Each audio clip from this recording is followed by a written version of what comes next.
You are listening to the Next Play podcast, the playbook for high-performing leaders who want to exceed their full potential. From walking on the Ole Miss football team at 5'7", 150 pounds and earning a full D1 scholarship, to coaching thousands around the world and working with massive organizations like IBM. I've learned countless lessons that I'll be sharing right here with you. Join me as I interview some of the most successful people so you too can learn how to focus on always moving forward by deciding, planning, and executing on the next play relentlessly. This is Richie Contartesi with the Next Play podcast, and today we have a really special guest, someone who's built something over the course of 10 years that I feel most people quit after 10 days. He has 1,800 agents who are active. That means they wrote a policy last month. That's absolutely insane. His company is called Family First Life Agent Force, which we'll dive into how that all works and the semantics. But today he's going to talk about how you can make money, how you can grow your business, how he built his business, how he leads and develops his people. It's pretty incredible to have that amount of people. So, John, I'm really excited to just dive into the meat and potatoes here and kind of avoid the fluff. But thank you so much for being on the show. I appreciate it, Richie, man. I'm excited to be here, dude. Happy to help, man. Maybe someone will get something out of it. For sure. I would say, to say the least. That's my goal. So you were a corporate accountant. How did you go from a corporate accountant to a business owner with 1,800 people? Walk me through that. Yeah, I've always had a bit of a desire to I grew up super broke, right? Welfare in the hood, super broke, single mom, and I had my first kid at 16. Damn. So I've been broke, government money, legit, the whole story. And again, we can get as deep as you want there. But I've always had this desire for more. I always had the kind of in the back of my head, I was always, as a kid, selling crap on the side. I'd sell stuff at schools, candy, paper route, CDs, cassette, the whole deal. I was always trying to hustle.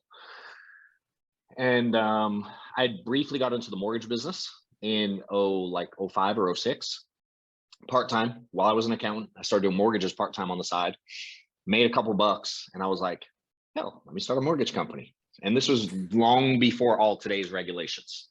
Yeah. It was super easy to do. So I got into the mortgage business part-time on the side, got some loan officers, hired a couple guys. One of them by the name of Jeremy became a buddy of mine. And long story short, the mortgage industry fell apart in 07, overnight. I don't know how involved you were and where you were in that stage, but the world fell apart. Right. And I didn't know anything about mortgages other than this little tiny niche I was in. I had made a couple bucks for 6 or 9 months and it fell apart. So that was my first taste at trying to own a business. And I did terribly at it. And I spent money like I was going to make it for the rest of time. So the house that I financed and the car that I financed, they took it all away, filed bankruptcy, the whole deal. And I say that to say, I went back to accounting. I was 07, 2012, my buddy Jeremy, who I hired in the mortgage industry, he reached out to me. This is 4 or 5 years later. And he was like, hey, dude, we haven't chatted. We haven't talked in a while. And he hit me up on Facebook Messenger and was like, hey, dude, what are you up to? I know you're probably miserable because I know you're at a job. I found this thing you might be good at. Are you interested in talking? And literally, dude, we went down to a local, just sports bar down in where we live. We live 10 minutes from each other, 20 minutes from each other. And he introduced me to the insurance business as a way to do what I was trying to do on the mortgage side, supplement my income. I had 5 kids. I have 5 kids, but at the time, my youngest was 9 months old. My oldest at that time was probably, I don't know, late teens, whatever it was. And I was just trying to find a way out of broke. Honestly, that's all I was trying to do.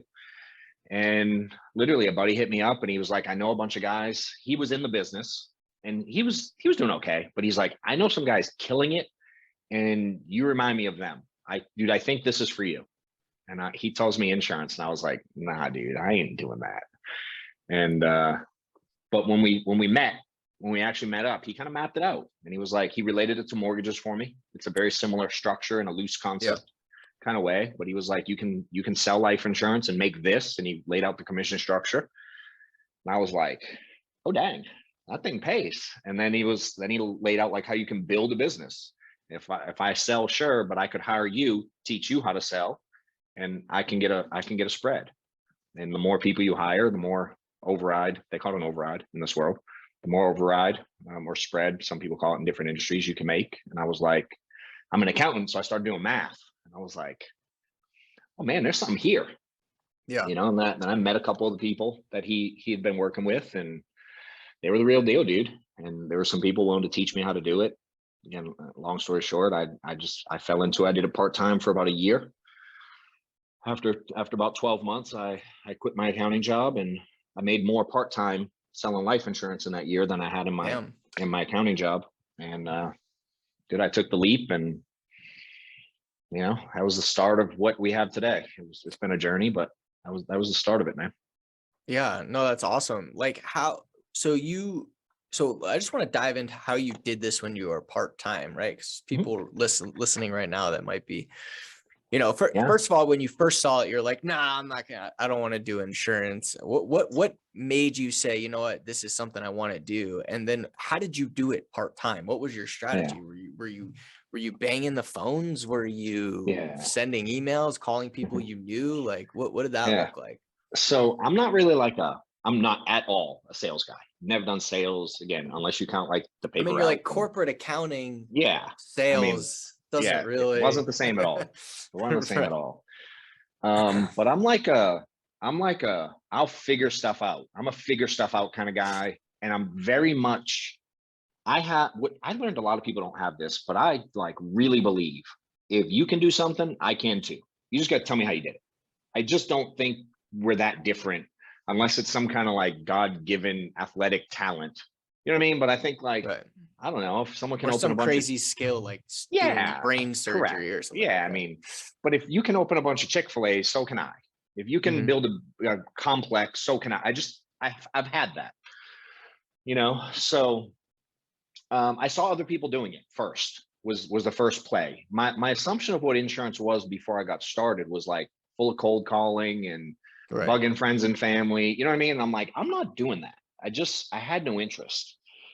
And, in my world, I was introduced to it in the form that you get clients through leads. So it was like a lead came in different, very, very varied ways, but someone like Facebook ads or something like that. When I was introduced, it was pre-Facebook, but today, yes. When I was introduced to it, it was mainly direct mail. This was 2012. So it was almost all direct mail then. There's still direct mail, but it's very heavy now. Facebook, Google, SEO, YouTube, stuff like that. But at the end of the day, it was a lead, and I was like, I might do that, so that got me interested because I didn't want to beat down the doors with people for that I didn't know. I figure if someone filled something out, I'm like, well, I mean, I can probably, now it can be more of a numbers game. Some are bound to say yes, so, and again, people were having success with it. So I was like, well, if they're doing it, why can't I? Right. And so my job was, I worked about an hour and a half from home doing the accounting, but I had like a 7 to 4 schedule. So I would leave my house at 5:30, get to the office at 7, and I could leave at 4. And for the first year, with the way I did my schedule, I would call leads on Sunday afternoons, like after church. And there was like I would spend like 4 hours from like 2 to 6 or something, somewhere in that range, calling, and I would book appointments Monday and Tuesday evenings after work. So from like 4:30 to 9, I'd have 2, 3, maybe I'd get 4 in on Monday and Tuesday nights. And then from the office at lunch, on my lunch break, and in the evening if I had time, because again, the commute back was worse in Atlanta. I'm in Atlanta, so Atlanta traffic's a nightmare. But on Thursday and Friday during my lunch breaks, I would call leads and I would book them for Saturdays. So I ran Monday and Tuesday nights and Saturdays for my first year part-time. That was my schedule every week for a year. Wow. And were these in-person meetings or were they? Booking. It wasn't the day of virtual. Today there's a lot of virtual stuff happening, but every single one of them in home. Missed appointments. I'd be out knocking on doors. Like if somebody no-showed me or I couldn't get a hold of a lead or they hung up on me or whatever, I'd spend nights banging on doors like, hey man, this you? Right. But And this was, again, a very different structure than we have today. This was pre even the company I'm with now this company didn't even exist then. Obviously my agency didn't, but the umbrella I'm under didn't exist yet either. And the comp I was paid then is less than half of what I could get today. Wow. Walking in as a new agent. And I made 60 grand part-time my first year. So for me, I was only making 40 as an accountant. So it was more money than I'd ever made. So I was like, dang, there's something to this.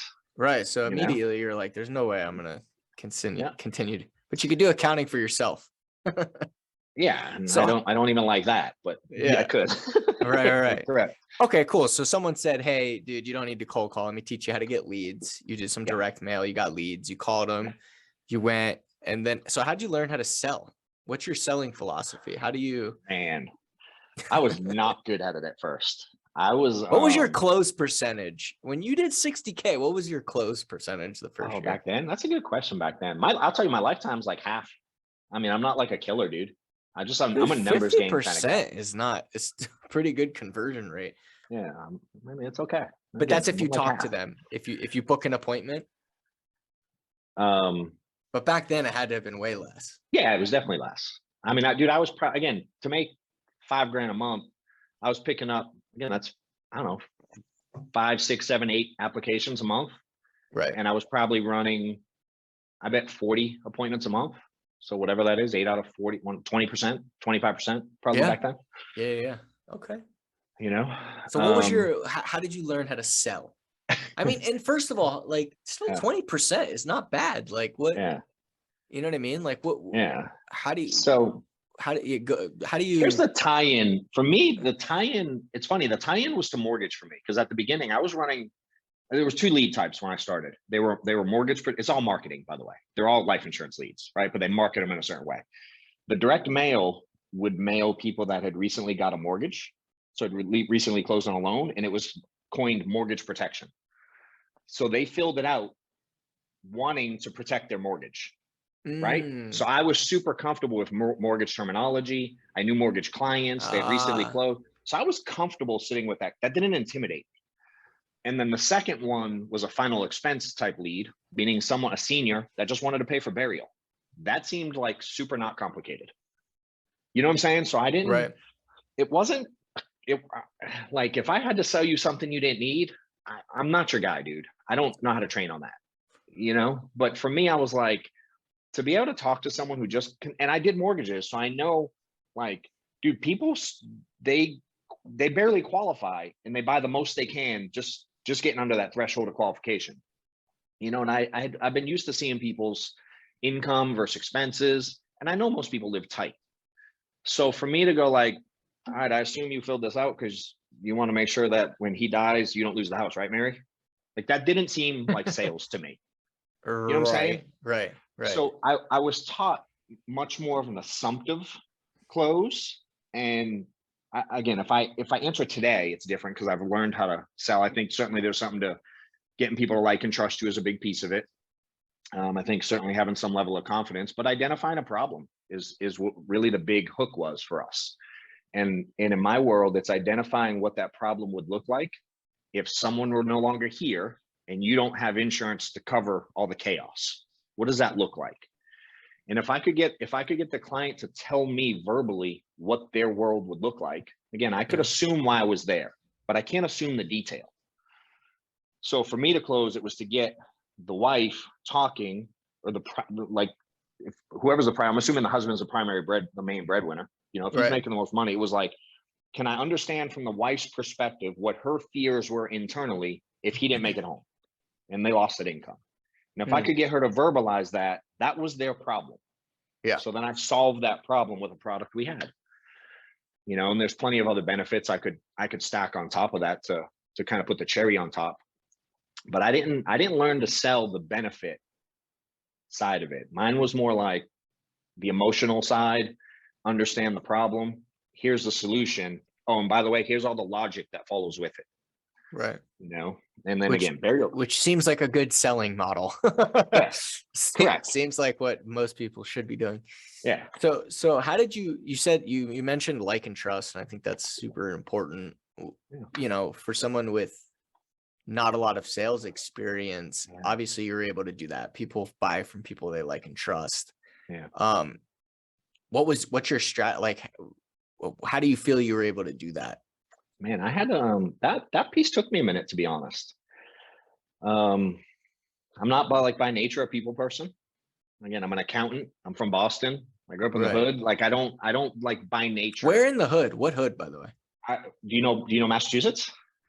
Not that well. I mean, I've So been there a few I grew times, up in but this town. If anybody's watching from Mass and they hear Lynn, Mass, they go like, "Oh, God, okay. I know that place." It's called Lynn, Mass. I grew up in the Got it. projects, like in a big high rise, 2 high-rise buildings, 12 stories. Each floor had probably 30 apartments on it. So call it 800 apartments side by side. Wow. All government housing. And then plenty in the neighborhood. You know, I didn't grow up in the white picket fence Right. at all. Yeah, that's So, legit, dude. All right, yeah. so go ahead. I didn't mean to interrupt, but what? That's okay. Go ahead. That's okay. What was the question? I don't even remember it. Like and trust. Oh yeah, like and trust. I mean, I had to learn that, dude, because you know, I wasn't like insanely intentional, you know. So I think there's an initial demeanor that comes off. You know, I think people make some type of judgment right off the rip. So I Right. think, you know, simple eye contact, handshake, cordial, you know what I mean? Like simple, basic, like human communication things now. Right. But that I wasn't great at even that at the beginning, you know? But I think trying to find some commonality helps. People certainly like to talk about themselves, you know? So it came down to starting to really ask good questions. It's funny now that I look back 10 years, some of the clients or even people I communicate with, they're like, man, I had the best conversations with him. I'm like, I said almost nothing. Right. You know what I'm saying? For sure. I had to learn how to get people talking and Right. and make it comfortable and not be. I'm not a pushy sales guy. Mhm. You know, so if like in our world, a lot of clients would walk in or I'd walk into the client and they'd be like, all right, what do you got? Give me the spiel. And I'd be like, oh, you want a spiel? I'm sorry, I don't have one of those. I was actually just gonna try to find out if you even needed this. Do you mind if I ask you a few questions? And I'd like just turn it, Yeah. you know, or if they were like pushing back, like, I'm good. I'd be like, or like force, like they just expect this very heavy sales environment. I could literally go like, listen, Bob, maybe you misunderstood how this thing works. I don't need to make a sale here. I'm actually just trying to find out and understand what your problem is so I can try to solve it for you and your family. But if you think this is going to be a 45-minute sales pitch, I apologize. I didn't bring one of those. I actually just want to help you figure out where you're at. Right. And I would just try to break down that wall, you know, and if they weren't buying, and if I did a good job asking questions and they weren't buying, I'm like, I'm not the guy that's going to go, I don't know, give me your top 3 ways to overcome. I want to think about it. It's just, Right. I mean, I'm not, again, I can make up some stuff, you know, sound halfway decent, but I didn't Right. make my living overcoming stuff like that. I did a better job making my living and training people to prevent those objections by And the asking good discovery. quality questions. Yes, Yeah. 100%. Yeah. Because if I can avoid that stuff, it's a lot easier. And Right. that I can teach, you know, Right. the overcoming part, it's like, I mean, it's a coin flip. Even if I tell you what I say, it works half the time at best. And even if what does work half the time, they're always, I mean, I don't know about in your industry, but typically when you do that kind of stuff, they end up refunding, Mhm. not being good clients, leaving bad 100%. reviews, all that stuff. 100%. Yeah, because So- when that wears off, there's no, again, that if I can overcome it with some kind of logic, that will wear off in a minute. You Right. know, but if I can have this emotional, again, what it does for them and their family, and there's some tangible benefit to and for them, and they understand that stuff doesn't wear off quite as easily, Right. you know. And again, I think the logical stuff is just the cherry on top. Like, why Right. not? And I'm not saying don't do that, but when that's all it is, I don't know. So I wasn't really a pushy guy, man. So I just had to learn how to navigate different types of people. I started reading a lot of books, studying a lot of like psychology, the way people think. I read a lot of sales books, and just probably one of the biggest tips, and it's so simple. Someone was like, because you know, you can say a lot about like body language, right? And I'm like, I don't know a lot about body language. And someone told me, you know, if you just pay attention, just look for stuff. You'll start to see things. And I'm like, as I was thinking about it, I'm like, actually, when I tell people pricing, or if I'm going through some presentation, if you will, I wasn't actually like watching their eyes or watching their body language, or if they shift or if they're nervous. I wasn't paying attention to stuff. I was just doing. You know, when I just started paying attention to it, you start noticing some consistencies, man. Right. You know, and Right. again, I can tell if you're nervous if I don't know you. We were given that. I can tell if you're mad or frustrated, or if you look at a price and your eyes go wide. I don't even have to be trained on that to know what it means if I'm looking for it. Right. You know, so I just really started paying attention to stuff, and then you start seeing commonalities with people. And then again, you do it enough, you start realizing people in different age brackets or from different demographics or different areas of the country, like there's a lot of commonalities. So then it became easy to find something that we could relate to, Right. Right. you know? So I like it. Okay. So how did you go from you, an agent, Yeah. selling 60K or making 60K to 1,800? Man. So funny enough, I actually started the recruiting process while I was part-time, because I was introduced to the model that you could do that right away. So I wasn't one of these guys that waited. Now, I didn't have a ton of amazing success at it, but I was attempting it. And I really had to learn how to navigate a 1099 independent life insurance agent world. Dude, it's interesting. Is it because so many people will sign up and do it, but do nothing? It's such easy entry and such unlimited ceiling. It's so attractive, you know, but dude, the Like ratio everybody will be a 1099 insurance agent in their lifetime. There's a lot of people who are, dude.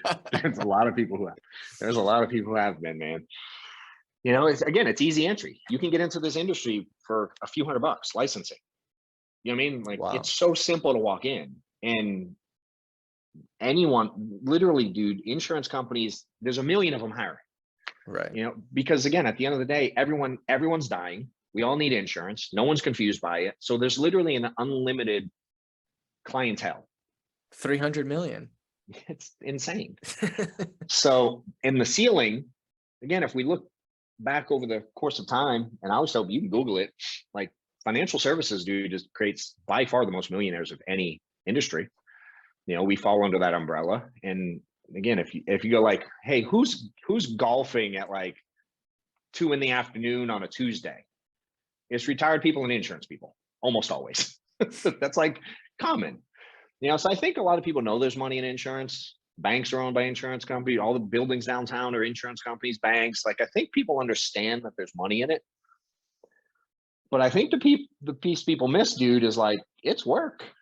Like, and there's a lot of no's. You got to get thick skin in this industry. Like, you're going to be told no a lot. You know, even if there's leads, even if they say they feel like, I've been told no so many times, dude. And most agents I've seen come into this have a really hard time with that.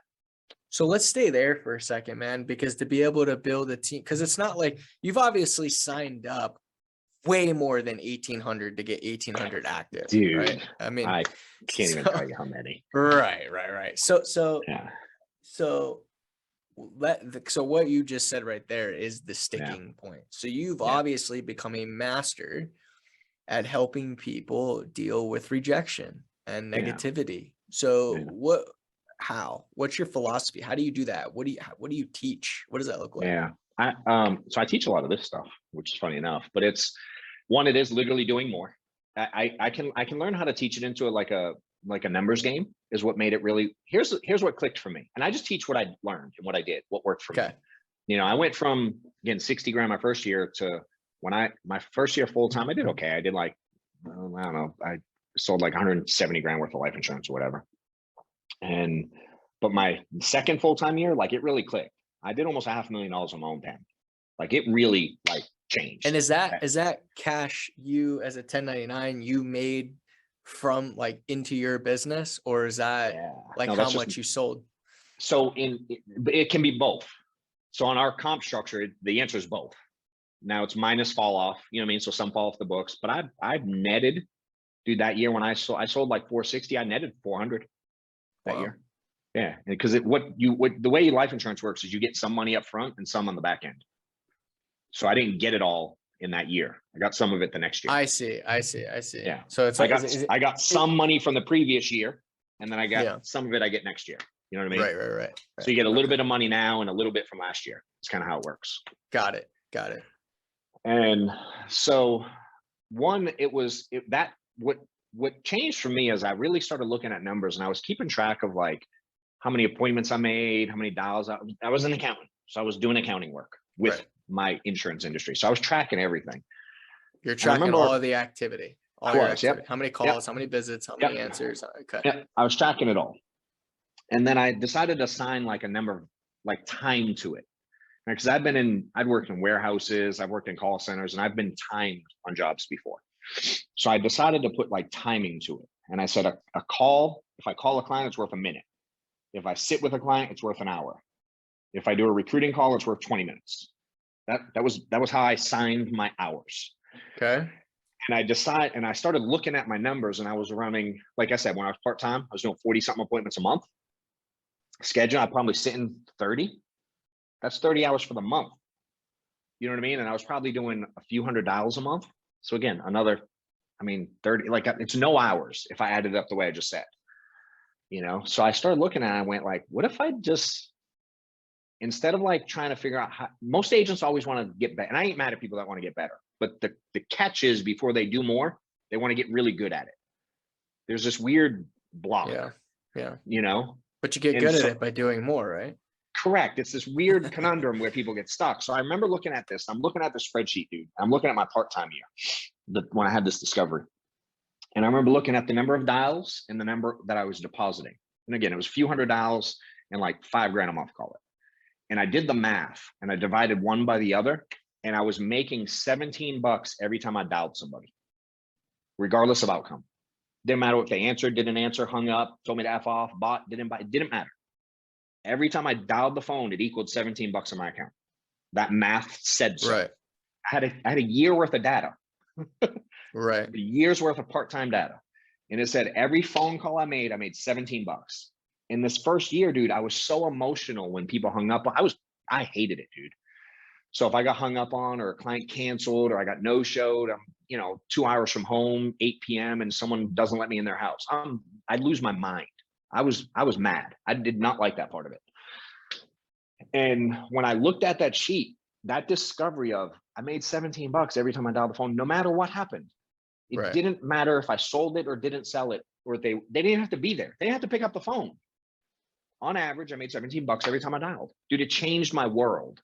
Because then I looked at it and I did the math, the hours, like I said, and I went doing dials, seeing clients, and doing recruiting. I wasn't working 40 hours if I added it up that way. Right. And I might have drug it out 40 hours, but I wasn't doing 40 hours of like making money. And I remember looking at it, dude, and I was trying to figure out like the magic script and the perfect leads and the right area to run and the right way to say everything. And I never forget it. I looked at it and I went, dude, what if I just did more and got better later? What would that look like? And I started doing math, and I went, if I did this much activity at $17 a call, here's what I could make. And the math equaled 250. Was it scalable though? Was it actually, yes. Did the number stay the same as you did more activity? So this is what I'm telling you. So if I just got to 40 hours doing those things, the math said I should hit 250 grand. And I did 460 that year. You know what I mean? Yeah. I was like, so it's actually the result was actually much more. Do you know why? Why? Because I got better too. Right. Of course. Not only did I do more, I also got really good. Right. You know what I mean? Right. And then momentum kicked in, dude. It's hard to put a value on momentum in a spreadsheet. So if we were 100%, so if momentum is really a thing, man. Yeah. So if we were to, oh shit, did I freeze? Mm-hmm. So if we, I can hear you though. If we are to, let me see if I can bring me back here. You good? If we are to, ooh, I'm frozen. Okay, let me come up. So if we were to reverse engineer what you're saying, the way that you are able to overcome and deal with rejection was by constantly staying staying focused on the big picture, on what what you were actually, regardless of what happened in the day-to-day in between the calls, you focused on, regardless, I'm still going to make this amount if I make this call. And focused on the actual activities and what those activities yielded versus only focusing on the end result. Correct. I convinced myself it wasn't really a rejection. Right. Because if I called you, I made $17. Is that really a rejection? It ain't in my book. Right. No, I don't care what, I don't care what you say to me. If you send me a 20 every time I call you, dude, I'll call you all day. Right.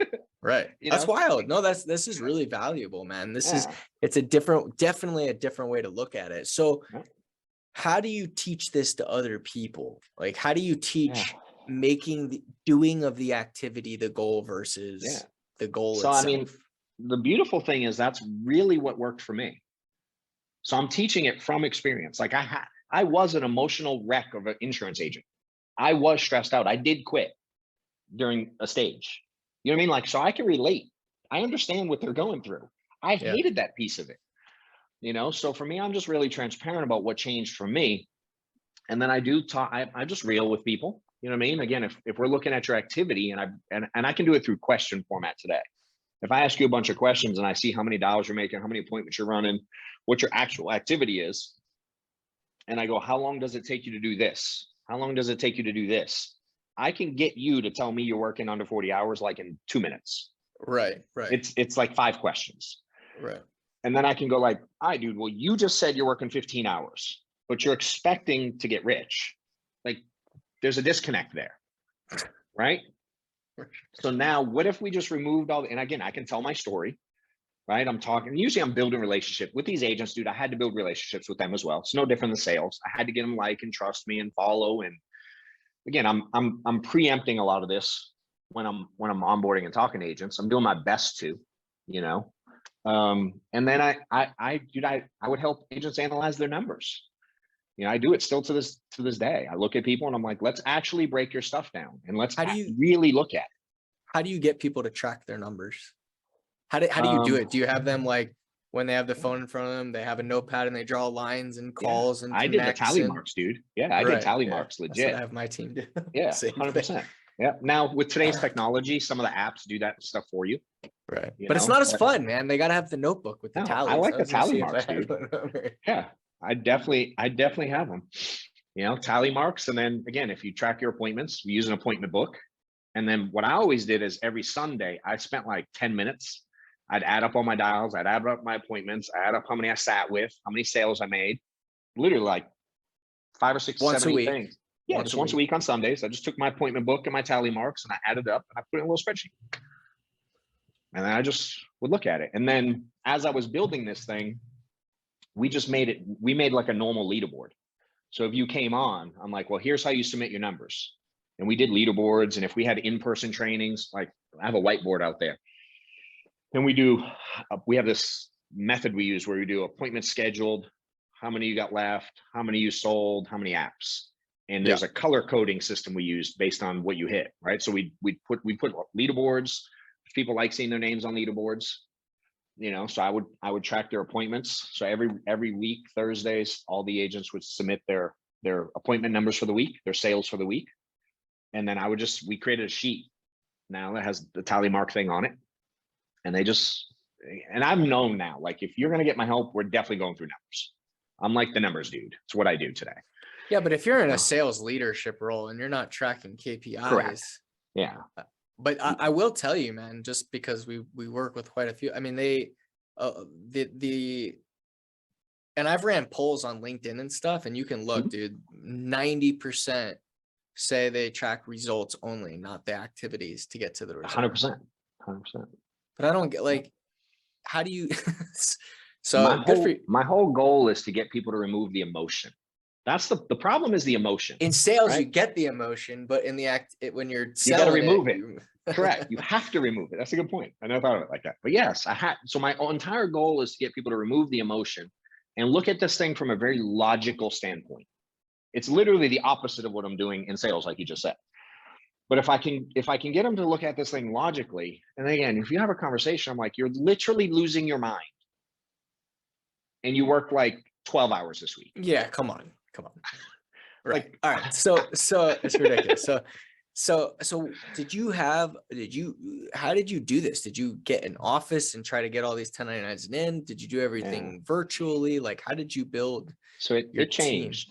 So we, at first it was just literally, we had no office. We had like trainings where we do like online trainings, and we had, back in the day, we did conference calls. So I would push people towards trainings on conference calls, and then, Zoom trainings came out, and now you can do Facebook Live, everything live, and we had a guy by the name of Mike Killimet, who was a mentor to me. My buddy was in his group, Jeremy. So Mike Killimet was like the dude when I got here. He was doing well, and he was teaching everybody. So he would have a meeting once a week. And when I first started, it was in Atlanta, literally a hotel room type meeting setting. He would just rent it out. So I'd push people there at first. And then in the beginning of 2014, so Family First Life was created December of 2013. Right. And by this time, I had just gone full time. Mike and I had started to get to know each other. He kind of realized I was trying to do bigger things. I realized he was the guy. And I'm like, I need to be in the room with him. So I was working on building a relationship with him. And he got an office in January 2014. And we're in Marietta area of Georgia. So he got an office, and he offered agents where they could sublease an office inside his whole office. So it makes sense. It was like a 5,000 square foot. Instead of just letting any agents come in and work, he said, I want serious ones. Yeah, you could do that too. There was a room for that where you could just show up. But if you wanted a physical private office, he was charging $300. And so I got a call, and he was like, hey dude, I'm opening this office. There were 6 offices, whatever it was, in that building. We're in a different building today. And he was like, $300 if you want in. And at first I was like, let me think about that, because I was so naive to it. And about 4 minutes later, I went, that's a really good opportunity. I just told him I want thing. I called him. I'm like, dude, I'm in. So I got my first office in January with him in his building, but it was right next to him. And so now we're business partners today. We've been 10 years working together, and we still are in the same, not the building, but we're in the same building today together. And him and I we worked this thing together. He had his agency. I was in his umbrella, but we just decided to run the whole umbrella. Like, I knew if I helped him, it would eventually, I wasn't confused, it would help me. So my goal was to be like a right hand to Mike. He was doing things, he had systems in place, he had stuff in place, and we're very different people. So I added a really good element to his agency that he wasn't, and still isn't. He's like the people guy. He's super nice. He's like patient as all get out. He understands psychology, and he had built businesses before. And I'm like the numbers guy, and I'll run through a wall. Right brain, your left brain. Yes. So the connection worked really good. So we just were like, let's just build our agencies together. We didn't like have a whole sit down powwow. It just kind of happened. And we just kind of both played our role, man. And, I think, again, if I have 1,800 agents, I bet he has 2,500, somewhere in that range, give or take. And we still today do a lot of stuff together, man. And it was pushing people towards, to answer your question, we did get an office. Anyone local, we would certainly push here. But then we provided a lot of infrastructure and training for people who are remote, because most of my agency is not local to me. And most of the people I hired were all via phone call. It wasn't like, come sit in my office and do an interview. It was all on my cell, dude. I was cranking out recruiting calls on my cell phone, running Craigslist ads, ZipRecruiter ads. This is pre-Facebook, all the online marketing you can do today. Back in the day, Craigslist ads, ZipRecruiter ads. And again, now today we do everything online, obviously. How do you manage? Like, obviously you're tracking numbers and using that to help people get better. How the hell are you doing that with so many people every week? Well, I mean, do you have tiers? Today, today or then? This is very different. Today, let's talk today. Cause I think today I have so much help, bro. I have so much help. Again, I go like, Mike was here and I helped him. Dude, I have 5 people helping me at different levels. You know what I'm saying? So and were they also insurance agents at one point that you brought in? And can they be in a leadership role in your structure, or are they mainly just selling, or are they player coach? Like, how have you found the best model? Player coach always works the best, man. You know, there's not a lot of people who walk in and they go, I want to build that, and they've never done it. You know, and part of our deal is we're not going to train anyone on anything that I haven't done myself. Mhm. I did it For sure. Like, For sure. I mean, I was I know what it's like. I literally lived this, you know. So Right. as agents were coming on, my goal was to help them get to a level that Mike and others helped me get to. Right. I didn't get to this high sales point alone at all. I mean, I could name a dozen people off the top of my head that helped me on the sales side. And then my goal, when I learned how, I hesitate to say it, but how easy it was when I figured it out, because it's not complicated once you figure it out. And I figuring out maybe a little, I get it. Once you figure it out, it's like, oh, that's it.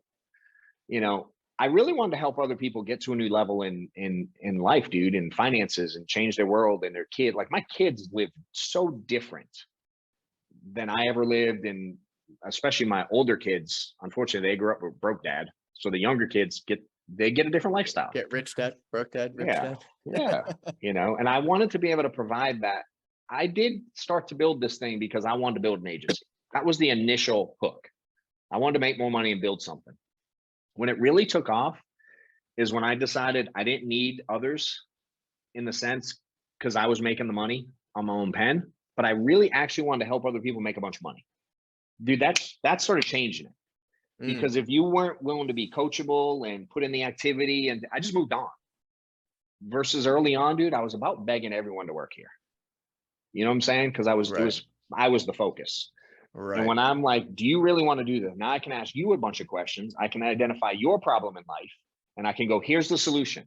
Here's how you do it. I can map out a plan for you based on all your variables, your family dynamic, money dynamic, job dynamic, everything you got going on. I can map out a plan for you to get where you say you want to go. Mhm. Early on, it was where I wanted to take you. Yeah. That didn't work so well. Right. You know, and that really started getting some traction, man. And then as I started building and started getting some success, getting people making multiple six figures selling, that happened a lot. Then others would go like, hey, can I do this building thing too? And then I would teach them the pieces that I did, the infrastructure, the system, the tracking. I literally could take it and go like, copy and paste. Just do this. Here's how you get one agent. Here's how you get 10. Here's how you get 20. Here's how you get 50. And dude, like 3 or 4 guys just took it and ran with it over time. They didn't all come in one day, but with time, right. a few guys popped in and they wanted to run their own thing. And I was the initial light, if you will, but leadership is taken, it ain't given. You know, I didn't like bless these guys with like, hey, you're my next guy. They wanted more out of life, man. And I gave them some input and feedback on how I did it. I certainly suggest that people learn from more than just me, because I'm just one guy. And a few dudes, just like I did, took it and ran with it, man. Yeah. And I get credit because they're in my group, but they did most of the work, man. Right. You know, I provided an opportunity. I recruited either that. Honestly, most of the big players, I didn't even recruit directly. I recruited someone, got them started, and then I taught them to recruit too, and they led to a big player. And this one didn't really do a ton. Really? That's happened a lot. Yeah, that's happened a lot. Yeah. Most of my agency is from that. So do you I mean, obviously you're still recruiting today, right? Is that still what's your focus? What's your next play? What's your focus today? Yeah, man. It's a great question, dude. I see you doing a lot of stuff. Like you got couples retreats, you got you're doing events, you got like a lot going on. What's your focus today? I'm trying to add value in as many ways as I can. Building relationships. I want to be part. I'm trying to like I've done well in my company. I've done well in our niche in the industry, but this industry is massive. When you say niche, you're talking about life insurance.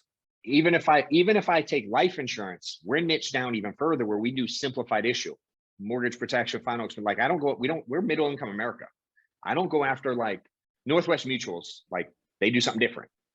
Got it. All states, they do something different. They're just a different mark. So we're even niche down even more in the life insurance space. And if I go 1,800 agents, dude, there's like 2 million licensed ones. 1,800 is not that many in the big scheme, in the big picture. It's not. Now There's most 2 would, million like life insurance agents, or I, specifically in your niche? no licensed agents. Wow. I've And you heard there's 1,800. yeah, you know. Dang.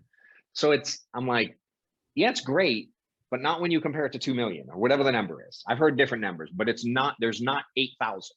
There's like, I've heard 1.5, 1.8. I've heard different numbers. All right, close to 2 million. It's Somewhere around. definitely over a million. It's definitely over a million. That's So for wild, me, man. yeah, Holy so I'm like, smokes. there's a whole industry that I've yet to tap into, right? There's different niches, there's different industries. I want to be a player in the industry, man. So I'm trying to add value to as much as I can. I've done a good job at, if I added value to Mike, his company grew, my company grew. If I add value to Family First Life, they grew, I grew. So I'm going, can I add value to the industry? Maybe it grows, maybe I grow. Like it seems to work. Right, You know? right. It seems to be a workable model for you. Yeah, and you know, I do enjoy helping people. I travel a lot. I do a lot of events, and every event I go to today, dude, someone is like, "Hey, man, I saw your video and it helped me get here. Hey, you said this on a call with me and it helped me do this." And I that's what fuels me today. You know, and Well, you're I am still, spreading, or go ahead. Go ahead. I am still recruiting. It's different today, man. It's a lot easier, to be honest. There's some bigger players that are coming and going like, "Hey, we've seen what you built. Can you help?" You know what I mean? So that part's gotten a lot easier. I'm just being real, dude. I don't call Craigslist ads anymore. That's not No, the way I recruit. Now there are people in the agency that do, certainly that type of stuff. But well, I'm assuming that's like, so that's how I found you, is we're connected with some of the same people. yeah, And I guess you had done some videos with them, and I was like, dang, who is this guy? This looks, I like his content. I like his stuff. So your message is definitely spreading, and I could see how recruiting could get much easier for you. yeah. Do you feel like some of the things that you're doing, it's leading to recruits and growing your Yeah. business, and you're doing it because this is something you just like to do at this point? I'm having fun with it, dude. You know what I mean? Like to be able to share just super transparently my journey, which relates, I think, to a lot of people. I'm not For confused that a sure. lot of people would love to go from where they're at to where, you know what I mean? Like, I get it. And I'm just me. I'm not amazing. I just did the work, you Right. know, and I did get Which pretty good is at this amazing, piece. dude. You gotta get, I'm not letting you off the hook on that one, because I think we both know that the majority Here's of the thing. things. Go Other ahead. people had the same opportunity I did. They Right. just chose not to do the work. So they're not here, you know? And I try not to forget that piece. And I really do believe that I can impact a bunch of other people who want to achieve something. They just don't see the light. They don't see, and I get the luxury of looking backwards, you know? So I can help people understand what it's going to look like going forward. Not only, I mean, really in life insurance, but for sure, even in business and leadership and dealing with people, like it's all relatable. You know what I mean? Yeah. It's even, I know people in different industries and it's the same. Maybe there's a little different terminology, but the concepts are about the same. There's a lot of principles with this. So, you know, for me, I'm having fun with it. I'm enjoying helping people get from point A to point B. And, you know, I figured I was blessed with a bunch of people who helped me do it. It's my turn. You know what I mean? Right. Like, why would I not? Man, it I like fuels me. that. I enjoy that piece, dude. I really do. So we're doing a lot of events. We're getting out there. I'm certainly trying to build the company. I mean, again, I'm a managing partner of the company. I technically own a piece of the company today. So my job is to grow the company, you know, so that is a piece that I do every day. We have 7 staff upstairs that help with recruiting and all the pieces to the puzzle today. Like W-2 staff in my office. Not just sales reps, not just Yeah, 1099. no. Literally, like, yeah, staff. That if I go like, But hey, let's do this. that's still a pretty lean It staff is. for the amount of, so you know, I someone taught who's a numbers duplication, person. man. Yeah, Yeah. so like I built this thing. I actually got acquired. The most staff I ever had before I got acquired was 2. And I always say I had a lot more staff, but they weren't on my payroll because I would teach you to build to a certain level with 1 or 2 staff. That was Right. more duplicatable. Right. So I tried to build everything I did with as much possibility for duplication as I could, because I didn't want to do that piece forever. So even Right. everything you see me doing today, if I'm still doing it in 2 years, I'm going to be like upset, because Right. I want to go like, here, I did this and it led me here. Hey, y'all do this. Yeah. Here's a new thing, everybody. So I can go do this.